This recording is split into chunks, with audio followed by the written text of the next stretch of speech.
Bistado umano ang isang illegal gaming hub sa isang gusali sa Makati City.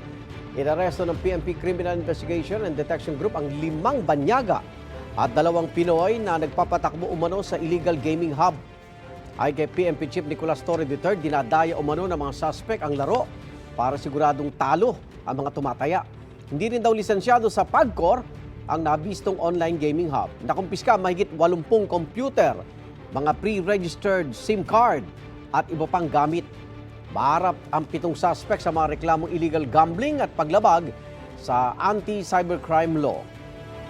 Sinusubuan pang kunin ng pahayag nila. 41 naman ang nasagip, paliwanag nila sa pulisya.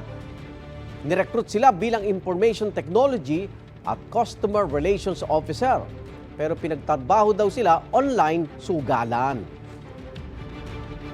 Igan, mauna ka sa mga balita, mag-subscribe na sa GMA Integrated News sa YouTube para sa iba't ibang ulat sa ating bansa.